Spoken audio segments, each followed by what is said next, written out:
ጤና ይስጥልን የተከበራችሁ ተመልካቾቻችን ከቻናል ዋን ቴሌቪዥን የሰዓቱ ዜናዎች ደርሷል። በዕለቱ ዜናችን የሀገር ውስጥ የባህር ማዶ እንዲሁም የቢዝነስ ዘገባዎች ተካተዋል። ሀያሉ ለመንህ ዜናዎቹን እመራለሁ። አብራችሁ ቆዩ። በማደግ ላይ የሚገኙ ሀገራትን ያማከለ ፍትሃዊ፣ ግልጽና የልማት ፍላጎቶችን ከግምት ውስጥ ያስገባ ዘላቂ የዕዳ አስተዳደር ማዕቀፍ ሊዘረጋ እንደሚገባ የገንዘብ ሚኒስቴር አህመድ ሽዴ ገለጹ።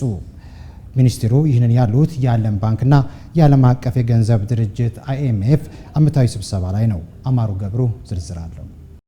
የገንዘብ ሚኒስትር አህመድ ሽዴ በመድረኩ ላይ ባደረጉት ንግግር ተበዳሪዎች ከአበዳሪዎች የሚያገኙት ተመራጭ የዕዳ አከፋፈል ሁኔታ ላይ ግልጽ መስፈርት ባለመቀመጡ የቅርብ ጊዜ የዕዳ ድርድሮች አዝጋሚ እንዲሆኑ ማድረጉንና የተገማችነት ችግሮች ያሉበት መሆኑን አስረድተዋል። ከተበዳሪ ሀገር አንጻር ሲታይ ደግሞ እርግጠኛ መሆን ስለማይቻል የሚደረጉ ድርድሮችን ይበልጥ ውስብስብ እንደሚያደርገው፣ የገንዘብ ዋስትና አቅርቦትን እንደሚያዘገይ፣ በመጨረሻም የዕዳ ሸክሙን ባልተመጣጠነ ሁኔታ በተበዳሪው ሀገር ላይ በመጫን ወደ ሁለትዮሽ የአበዳሪዎች እንዲዘዋወር እንደሚያደርገውም ጠቁመዋል። ተመራጭ የብድር ሁኔታም በግልጽ በሚታወቁ ዓለም አቀፋዊ መለኪያዎች በተቀመጠለት ሁኔታ የሚካሄድ ከሆነ ፈጣን ስምምነቶችን በማድረግ በባለድርሻ አካላት መካከል መተማመን እንደሚያመጣ ሚኒስትሩ አብራርተዋል። ተመራጭ የዕዳ አከፋፈል ሁኔታን የማግኘት ጉዳይ ከኢ-መደበኛ አሰራርና ከአበዳሪዎች ማዕቀፍ ወጥቶ እንደ ቡድን 20ና የዓለም አቀፍ የገንዘብ ድርጅት IMF የግምገማ ማዕቀፍ ወይም የተባበሩት መንግስታት ድርጅት የልማት ፋይናንስ ሂደት ሁሉን አቀፍ መሆን እንዳለባቸው አመልክቷል ሲል ኢዜአ ዘግቧል። የዓለም የምግብና የእርሻ ድርጅት FAO ለኢትዮጵያ አረንጓዴ አሻራ ዘላቂ የደን ልማት አያያዝና አጠቃቀም በሚል ዘርፍ እውቅና ሰጠ። FAO ለኢትዮጵያ የሰጠውን የእውቅና ሽልማት የቱሪዝም ሚኒስትር ሰላማዊት ካሳ ተቀብለዋል። ኢትዮ ቴሌኮም የቀጣዩ አድማስ ዲጂታልና ከዚያም ባሻገር የ2028 ስትራቴጂ በቴክኖሎጂ ፈጠራ በማኒፋክቸሪንግና በስነ ምህዳር አጋርነት መስክ ቀዳሚና ወሳኝ ምዕራፍ የሆነውን ከፍተኛ አቅም ያላቸውን ዘኔክሰስ ክላውድ ላይ የተመሰረቱ ስማርት ዲቫይሶች ለሁሉም ለማዳረስ እየሰራ መሆኑን ተገለጸ። አካታችነትና እድሎችን በማስፋፋት የዲጂታል ተደራሽነትና የቴክኖሎጂ ፈጠራን ለማፋጠን እንደሚተጋም ጭምር ገልጿል። ሪፖርተራችን ማለት ደንበላሽ እንደዘገበችው በዚህ ጉዳይ ላይ ተቋሙ በሸራተን አዲስ ሆቴል መግለጫ እየሰጠ ይገኛል። በህዳሴ ግድቡ ላይ የተፈጠረውና ግዙፍ ሐይቅ የሆነው የንጋት ሰው ሰራሽ ሐይቅ ዘላቂ ተጠቃሚነትን ለማረጋገጥ ውሃውን በቋሚነት ለማስተዳደርና ቅንጅታዊ አሰራርን ተግባራዊ ለማድረግ እንደሚሰራ የውሃና ኢነርጂ ሚኒስትር ሀብታሙ ኢተፋ ተናገሩ። ዝርዝሩን ጸጋነሽ ተሰማ እንደሚከተለው ታቀርበዋለች። ፍኖተ ካርታውን ከባለድርሻ አካላት ጋር ከሚደረጉ ውይይቶች በሚገኙ ግብዓቶች በማዳበር ዘላቂ ተጠቃሚነትን ለማረጋገጥ ውሃን በቋት ለማስተዳደርና ቅንጅታዊ አሰራርን ተግባራዊ ለማድረግ እንደሚሰራ የውሃና ኢነርጂ ሚኒስትር ሀብታሙ ኢተፋ ተናግረዋል። ሚኒስትሩ የንጋት ሐይቅ ለቀጣዩ ትውልድ በቅብብሎሽ የምናስረክበው ትልቅ በረከት ነው ብለዋል። ለሐይቁ የተዘጋጀው ማስተር ፕላንም በውስጡ የያዘው ኢኮቱሪዝም አገልግሎት፣ የአሳ ንግድ ማስፋት፣ ለግብርና ዘመናዊ መስኖ አቅም መፍጠር፣ አዳዲስ የትራንስፖርት አገልግሎቶችን የሚያጎለብትበት ቀጣይ ስራዎችን ያመለክታል። የአፈጻጸም ስትራቴጂውን ለማጠናቀቅ ከባለድርሻ አካላት ጋር ለሚደረግ ውይይት ረቂቅ እቅዱ አሁንም ክፍት እንደሆነ ገልጸዋል ሲል ስፑትኒክ ኒውስ ዘግቧል። ለአይን ሕክምና አገልግሎት እንዲውል ወደ ሀገር ውስጥ በሚገባው መነጽር ላይ የተጣለው ታክስ እንዲነሳ የኢትዮጵያ የአይን ሕክምና ማህበር ጥያቄ ያቀረበ።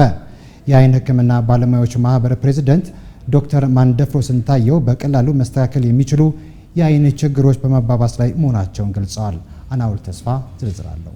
የኢትዮጵያ የአይን ሕክምና ማህበር ለአይን ሕክምና አገልግሎት እንዲውል ወደ ሀገር ውስጥ በሚገባው መነጽር ላይ የተጣለው ቀረጥ መነሳት ይኖርበታል ሲል ጥያቄ ማቅረቡን አስታወቀ።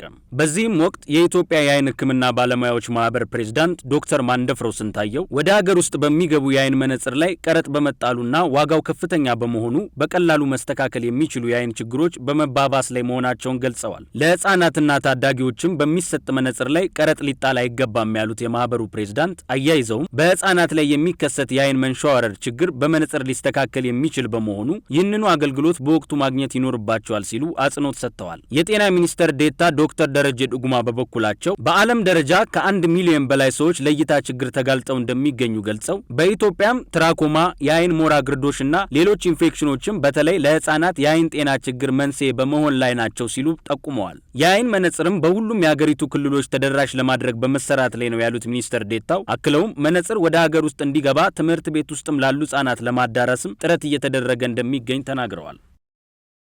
የአዲስ አበባ ከተማ ጤና ቢሮ እስከ ህዳር 30 ቀን 2018 የሚቆይ ነባርና የአዲስ የጤና መድን አባላት ምዝገባ መጀመሩን አስታወቀ።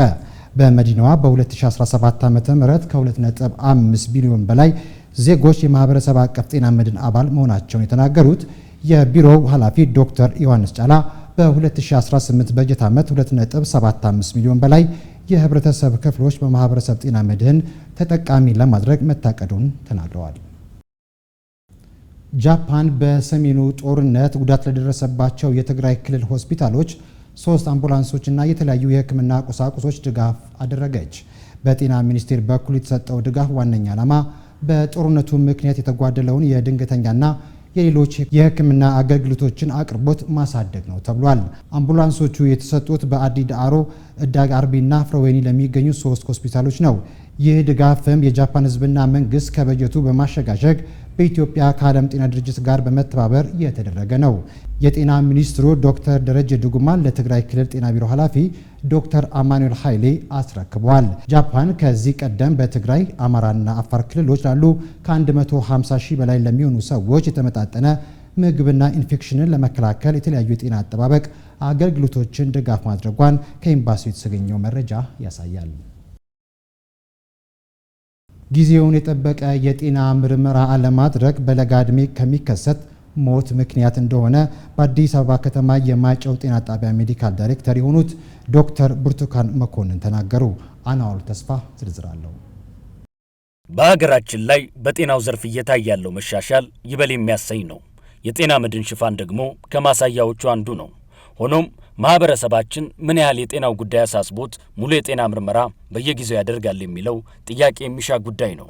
እኛም በሕክምና ማዕከላት ያገኘናቸውን ሰዎች ሙሉ የጤና ምርመራ ያደርጋሉ ስንል ጠይቀናል። ሁሌ አላረግም፣ ግን ያው የራስ የሰዓት ወይም ጊዜ ማጣት ይሆናል። ሙሉ ጊዜ ሁሌ ጤና ምርመራ ማድረግ ጠቃሚ እንደሆነ አውቃለሁ። በወር አንድ ጊዜ መድኃኒቱን የወራዊ መድኃኒት ወስዳለሁ። በየ3 ቀኑ ራሴን ቼክ አደርጋለሁ። በየ6 ወር ጤና ምርመራዎችን አደርጋለሁኝ። በዚህ ደግሞ በማድረግ የተለያዩ ጥቅሞችን አግኝቻለሁ።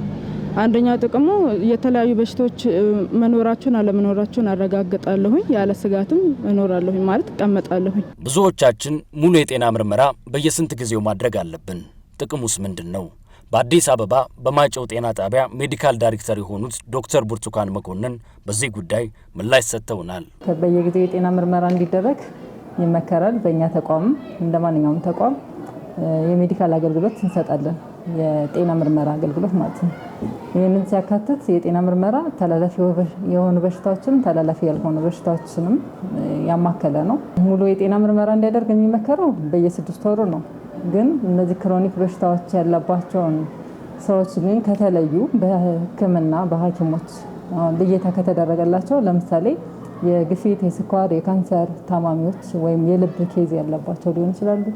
እነዚህ ክሮኒክ ናቸው። እነዚህ በሽታዎች ክትትል ላይ ስለሚሆኑ ያው እንደ ሐኪሙ ፍቃድ በሳምንትም ሊሆን ይችላል፣ በ15 ቀንም ሊሆን ይችላል። በፎሎአፓቸው የምርመራ አገልግሎቱን ፕሮግረሳቸው ታይቶ በዚህን ወራት ተብሎ አይገደብም። ያው ሕክምና ለውጥ እስከሚመጣ ድረስ ምርመራ ሊያደርጉ ክትትል ሊደረግላቸው ይችላል። ጤናማ መጠበቅ ማለት አብዛኛውን ጊዜ አሁን የክሮኒክ በሽታዎች ኢትዮጵያ ውስጥ እየተስፋፋ ነው በጣም ካሁን በፊት እንግዲህ ያደጉ አገራት ኢሮፕ ላይ ነበራል እነዚህ ክሮኒክ በሽታዎች የሚታወቁት። እኛ ጋር ግን አፍሪካ ሀገር አሁን በጣም እየበዛ ነው ያለው። በተለይ የስትሮክ፣ የግፊት፣ ስኳር፣ ካንሰር ቅድም እንዳልኩ እና የልብ ችግሮች በተለይ የኩላሊት ፌለሪቲ እነዚህ ነገሮች ክሮኒክ ስለሆኑ የጤና ምርመራቸውን በሂደት አድርገው ጤናቸውን ማስጠበቅ እንዳለባቸው እንመክራለን። የጤንነት ጉዳይ ጊዜ የሚሰጠው አይደለምና እርሶም ውድ ተመልካቻችን የህይወት ውጣ ውረዶን ለጊዜው ገታ አድርገው በሚያስፈልግ ጊዜ የጤና ምርመራ ከማድረግ አይዘናጉ መልእክታችን ነው። ሁሉም የሚሆነው ጤና ሲኖር ነውና። በጅዳ ነዋሪ የነበረችና ለ13 ዓመታት የሰራችበትን ደሞዝ ያላገኘች ኢትዮጵያዊት የሰራችበትን እንዲከፈላት ማስቻሉን በጅዳ የኢትዮጵያ ቆንጽላ ጽሕፈት ቤት አስታወቀ። አስፈላጊ የጉዞ ሰነድ ተዘጋጅቶላት በሰላም ወደ ሀገሯ እንድትመለስ ምቹ ሁኔታ መፈጠሩ ተገልጿል።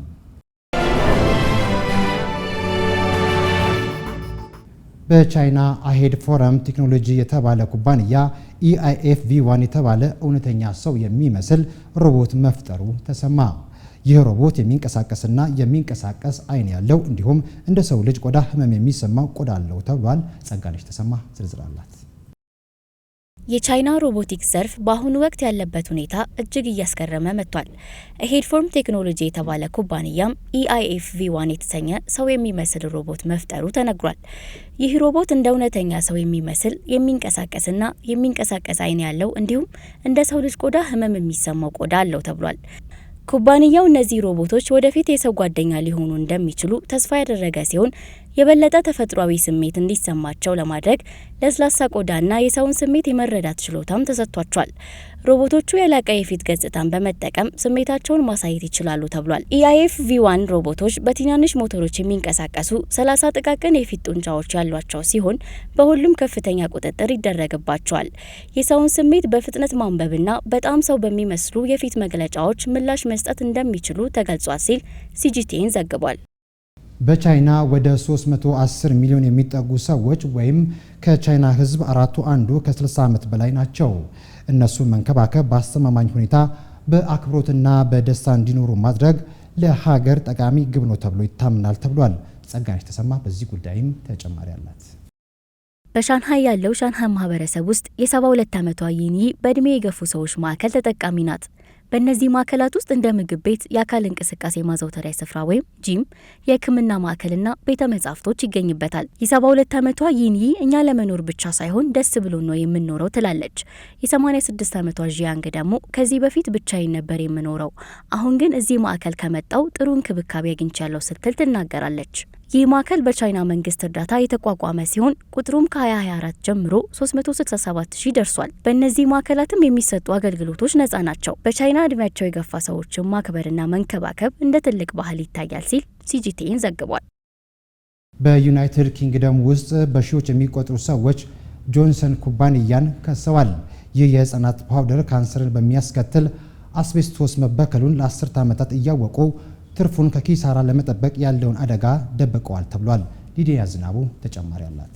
በዩናይትድ ኪንግደም ውስጥ በሺዎች የሚቆጠሩ ሰዎች የጆንሰን ኩባንያን ከሰዋል። ይህም የሆነበት ምክንያት ህጻናት የሚቀቡት የሰውነት ፓውደር ወይም ዱቄት አስቤስቶስ በተሰኘ ንጥረ ነገር መበከሉን ለ10 ዓመታት እያወቁ ነገር ግን ትርፉን ከኪሳራ ለመጠበቅ ያለውን አደጋ በመደበቃቸው ነው። ይህ 3000 ሰዎችን ያሳተፈ ትልቅ ክስ ሲሆን የይገባኛል ጥያቄ አቅራቢዎቹም ከታልክ የሚሰራው የልጆች የሰውነት ፓውደር ወይም ዱቄት እንደ አውሮፓውያን አቆጣጠር በ1960ዎቹ መጀመሪያ የተመሰረተ እና ምርቱ ለ10 ዓመታት በአስቤስቶስ መበከሉን እያወቁ ተጠቃሚዎችን ማስጠንቀቅ አለመቻላቸውን ገልጸዋል። ይልቁንም ንጹህና ደህንነቱ የተጠበቀ እንደሆነ በማስመሰል ለገበያ አቅርበዋል። ክስ ከመሰረቱት መሀል አብዛኞቹ የማህፀን ካንሰር አጋጥሟቸዋል። ይህም በዚህ የሰውነት ፓውደር ወይም ዱቄት ምክንያት ነው ብለው ያምናሉ። ጆንሰን ክሱን ውድቅ በማድረግ ምርቱ ደህንነቱ የተጠበቀ ደንቦችን ያከበረና አስቤስቶስ የተሰኘውን ንጥረ ነገር እንዳልያዘም ጭምር ተናግረዋል። ይህ ክስ እውነት ሆኖ ከተገኘና ከተሳካ በዩናይትድ ኪንግደም ትልቁ የምርት ተጠያቂነት ክስ ሊሆን ይችላልም ተብሏል። ዘገባው የቢቢሲ ነው።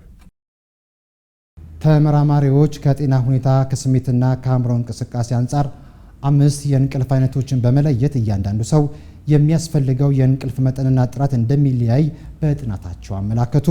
ሄርዳዊት ንጉሴ የሲቢኤስን ዘገባ እንደሚከተለው ታቀርበዋለች። በአሜሪካ ከ3 ሰዎች መካከል አንዱ በቂ እንቅልፍ አያገኝም። በዚህም ምክንያት በቂ እንቅልፍ ለማግኘት አብዛኞቹ ዜጎች የእንቅልፍ መድኃኒቶችን ይጠቀማሉ። በፐብሊክ ላይብራሪ ኦፍ ሳይንስ መጽሔት ላይ በወጣው የጥናት ሪፖርት መሰረት ተመራማሪዎች እድሜያቸው ከ22 እስከ 36 ዓመት በሚሆኑ ከ700 በላይ ወጣቶች ላይ በማተኮር ባካሄዱት ጥናት መሰረት ሰዎች ጥሩ እንቅልፍ ማግኘት አለማግኘታቸው የሚለካው ከአእምሮ ጤናቸው፣ ከስሜታቸውና ከዕለት ተዕለት እንቅስቃሴያቸው አንጻር ነው። ይህንንም በማስከተል ተመራማሪዎች 5 የእንቅልፍ አይነቶች እንዳገኙ ገልጸዋል። የመጀመሪያው የእንቅልፍ አይነት ደካማ እንቅልፍ ሲሆን ይህም ሰዎች በመተኛታቸው የሚያገኙት እርካታ በጣም ዝቅተኛ ሲሆን ነው። ሁለተኛው ደግሞ የስሜት ችግሮች ቢኖሩም እንኳን በመጠኑ ጥሩ የመተኛት አቅም ሲኖራቸው ነው። ለመተኛት የሚረዱ መድኃኒቶችን ተጠቅሞ መተኛት ሌላኛው የእንቅልፍ አይነት ሲሆን የመጨረሻዎቹ ደግሞ ትንሽ የእንቅልፍ ሰዓት ብቻ በመጠቀም መተኛትና በህመም ወይም በተለያዩ አስጨናቂ ምክንያቶች እየተቆራረጠ የሚተኛ የእንቅልፍ አይነቶች ናቸው። ታዲያ እንደ ጥናቱ ገለጻ የተረባበሸና ዝቅተኛ እንቅልፍ ያላቸው ሰዎች